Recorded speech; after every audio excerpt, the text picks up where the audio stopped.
everything in the world is different right now, and lots of things I feel like are higher staked than they normally are. One of them is, of course, how you manage your small business and how you manage your small business in the city of Detroit, which I think adds maybe another level of difficulty to the whole exercise.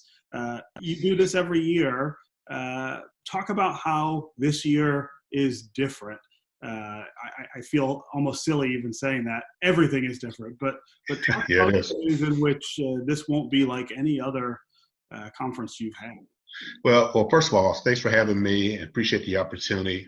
This is our sixth annual small business workshop, and the most fundamental difference, just like everybody else, is we've had to pivot and shift the delivery mechanism. In the past years, as you know, we have done in-person workshops where people have come together, over 100 folks, 150 folks have come together, and we've had individual workshops as part of a larger workshop. This year, for the very first time, we've had to pivot, and we're now offering this workshop online, and we'll be using technologies such as this. And this is the fundamental shift that all businesses are beginning to go through, is how do you begin to adapt to change? And that's the focal point of the workshop, essentially, is adapting to change, certainly as we're going through this period of crisis. Yeah, yeah. Dave Gerardot, you also have a lot on your plate these days. I would imagine at a bank that deals with a lot of small businesses and supports them here in Detroit. Talk about how your role might be different now. Yeah, Stephen, and once again, thank you as well for inviting me. And the bank is thrilled to be partnering again with Mark and the Lee Group. I don't think this topic could be any more important than it is today. Small business has been changed for a while. And I go back to a year ago, we did this together, and I thought about one of the comments I made, and it was about staying power and ability to adapt your business to a changing environment. I had no idea pandemic was that type of changing environment that we've run into. And now, particularly in the city of Detroit, we have another element that we need to be aware of, that those small businesses that were so reliant upon the densely population of the business community in downtown that was thriving, until this happened, is now they need to pivot. They need to think differently as the community comes back to work, and it'll be slowly. And they need to think about how they reestablish their business in a pattern that reflects the opportunity and the people as we all go back to work. And we're all excited to do that. I want to spend money at the restaurants and the small businesses. But as a bank, we're going to be aware of that. We are now in a position to help and support. And there's a lot of tools as we talk, we can point to some of them. This isn't the financial crisis of 8 and 9, where it was purely a financial situation. The banks were in a different spot. Today, we're well capitalized. We have a lot of liquidity, and we have a social responsibility to support the small business community, because that is the backbone of this community from a jobs and for any type of economic survival and resilience we're going to show. So we're going to be there, and I'm happy to talk in more detail as we go through that. But Mark is going to do a great job of leading people in that process. Yeah. So Mark, let's talk about some of the specifics about what you tell small businesses in the workshop in the middle of a pandemic.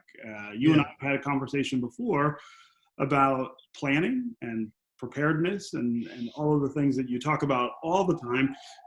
We're months into this now.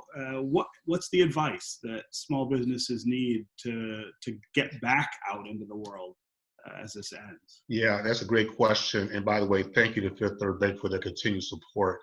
What you have to do right now is you have to stop, pause, look at your business operations, reassess, and make sure you understand exactly where you are today.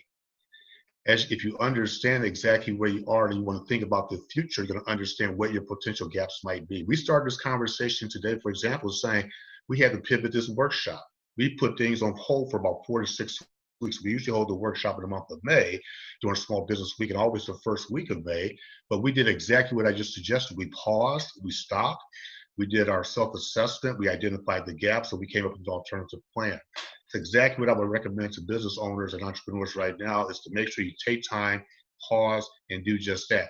Number 2 is continue to focus on your capital, your finance, access to capital. Do you understand what your resources are? And again, understand what those gaps. Number 3, do you have to pivot? How do you begin to leverage technology?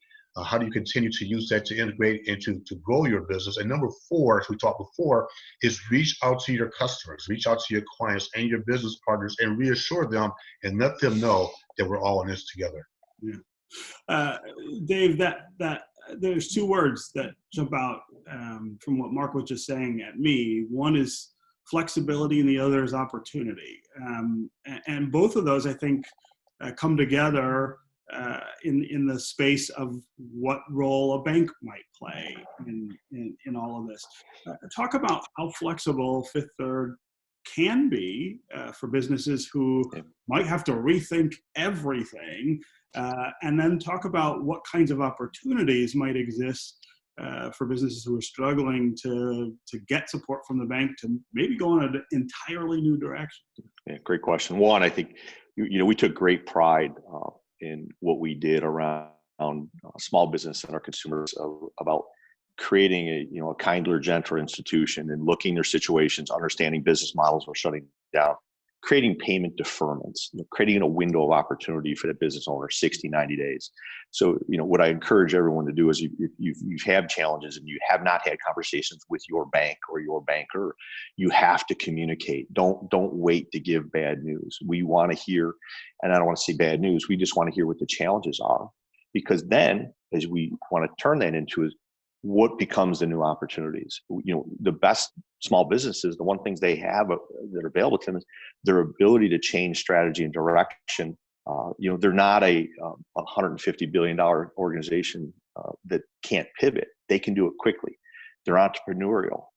Their ability to shift to what the new economy is going to be critical. And that's where the opportunities lie. And going back to a lot of Mark's things, what's your brain trust around you? Include your banker, your CPA, your advisor, that network to tell you, look, let's think through the business model and let's start making changes now as our doors are reopening and the communities are coming back and your economy is growing again. Because if you don't pivot, it's going to be lost opportunity.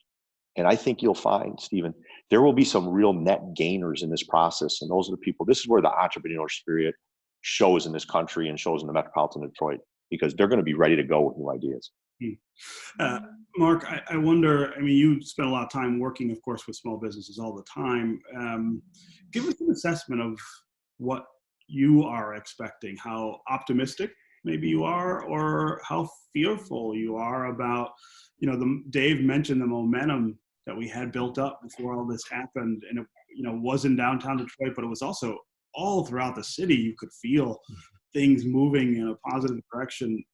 Have we lost more of that than we could afford to? I am cautiously optimistic. I think that we've lost some momentum. Let me just state a fact. Since the beginning of this pandemic started in mid-March, according to the Washington Post, 100,000 small businesses have completely shuttered. 100,000. And think about that. In the city of Detroit, we have 62,000 small businesses, according to U.S. Census data. So my concern is am I optimistic? Not as optimistic as we once were, because the momentum, for obvious reasons, has slowed down. But the cautious optimism comes into play because, again, it gives businesses a chance to go back and reestablish relationships and partnerships, and hopefully help them rethink what their business model is going to be. Are we going to begin opening businesses like we did before? Probably short term, the answer is no. I think the focal point is we have to get people to focus on business recovery and sustainability. So we state that, business recovery and sustainability. Once we can level set that, right, and then we can begin to build a foundation from there.